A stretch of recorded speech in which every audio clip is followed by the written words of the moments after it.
in the 1900s, there were 224 million people. Mm-hmm. How the heck did they know how many people there were in 1900s?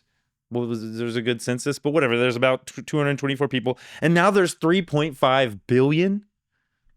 Phails at philosophy. And my thought. Well, that's in 1900. There's 3.5. No, and increase from 224 million people in 1900 to the current total of 3.5 billion. Oh yeah. That. And I just thought. And that's the urban population. That's what he's talking about. Is like not the population of the world, but the population Only the urban that lives in cities. But this isn't going to work. We can't keep increasing at this rate and not exhaust every resource on this planet. Well, that's his point, right? That's why he's saying that the situation is different, because he's saying, like, I think part of what he's saying is like, look, this core question he asked, which is, I had it right in front of me, the way he phrases it. What duties do we have, if any, toward those who will live 50 to 100 years from now? Well, there can't be as many as it can't keep growing at this level and that be a question that can be answered. I just don't think. I think more I mean, like, there's the question of, like, even it's the how we live. If there's that many people, I don't think it matters how we live. It won't work. We just can't keep growing at that exponential rate.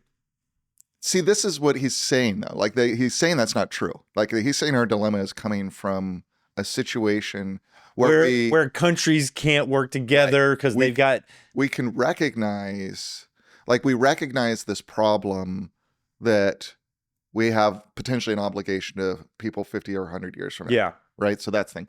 And part of what he's saying is, like, in the past, that's been like, we've had that question. We've brought it up.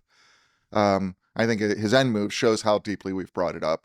But we are faced with it at a scale and level we've never been faced with. It's a question we can't avoid now, I think, is one of the things he's saying, is sort of, how do we deal with this situation that's going to have this impact on our grandchildren and great-grandchildren? Yeah. That's one thing. But the second thing he's saying is, and, you know, we can dispute whether this is true or not, but he says, we actually have the technical abilities to address global climate change, right?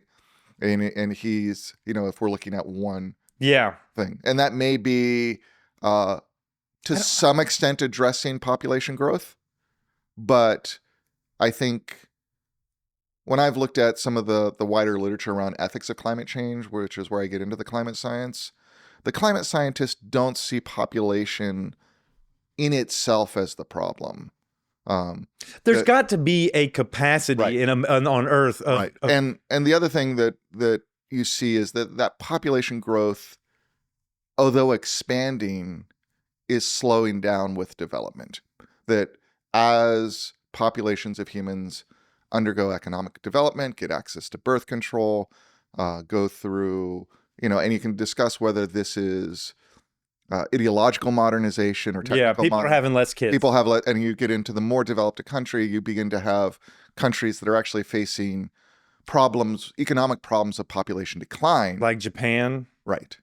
And so there is some sense to see that population problem itself as part of a larger set of problems, but that may have technical solutions. And so that's the next one. Yeah, there's a technical solution, but it's a technical solution that is not merely a set of technical solutions, right? Because the technical solutions that I think are there for climate change, for example, are not, hey, if we build all these technical devices, we'll make it great. We just need to get everyone to adopt it.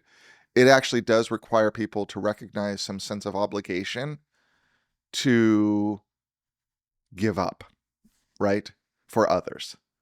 So you're jumping way ahead to predicament. Reduce. You're jumping to predicament. Right, but I think that's part of what he's saying is, like, that's the opening. Is like, this is new, and it's new because we can't. Yeah, it sounds like a really great thing for a white man in America to say, hey, we've already taken advantage of fossil fuels, which are the primary causes for climate change, for now multiple centuries, which they talk about in the book. Now we want you guys who haven't had that advantage to not take advantage of those. Which I don't think he's saying, but he's saying, well, that is a really, because he brings that up. I mean, we have those are truths. Like America, the West got to fossil fuels first. Right. And we realized And the use power as of a it. mode of, And now India, China, all of these countries didn't take advantage of those Right.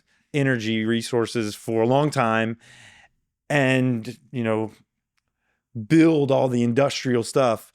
I mean, there's a whole nother question of like, I mean, the leading fossil fuel consumers remain per capita us. really? Yeah. I think So there's it's not another, like, like at the end of the day, we can talk about that, but the reality is, if we were going to address it, if we were serious about addressing it as well, it's people us now, with but the economic privilege, they're rolling on. right? But they're Right, rolling China's on, rolling on. They're gonna want to use these things to build and to grow the same way we did. yeah, but they're not the ones sitting and blocking the Paris Accords, right? They're actually, those economies are interested in figuring out how can we industrialize in a sustainable way and globally than the United States is, because the United States is so invested in its own sovereignty to not be told to control its resources.